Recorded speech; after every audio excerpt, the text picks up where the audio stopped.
Nampaknya saudara, isu hukuman berat terhadap pemandu mabuk bakal diselesaikan pada zaman Madani.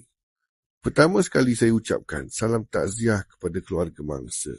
Arwah sebenarnya bukanlah terlibat dalam satu kemalangan semata-mata, tapi satu pembunuhan. Tak berat untuk saya katakan orang yang mabuk ataupun hayal sambil memandu ini sebenarnya adalah satu cubaan untuk membunuh.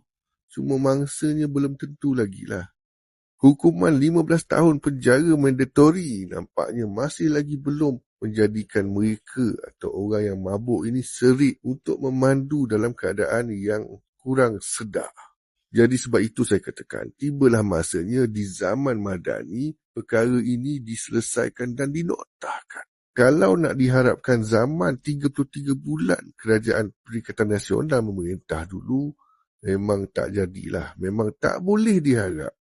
Ini kerana pindaan pernah dilakukan ketika mereka menjadi kerajaan. Saudara bayangkan, ketika perbahasan untuk mengubah undang-undang ini, tidak ada ahli parlimen dari Perikatan Nasional yang menggesa supaya hukuman mati dikenakan terhadap pemandu mabuk yang menyebabkan kemalangan maut. Tak ada ya saudara. Tiba-tiba saudara, hari ini di zaman Kerajaan Madani, ada pula di kalangan mereka yang menggesa supaya hukuman mati dikenakan. Alahai, dulu kau tak cakap. Tiba-tiba sekarang baru kau nak cakap.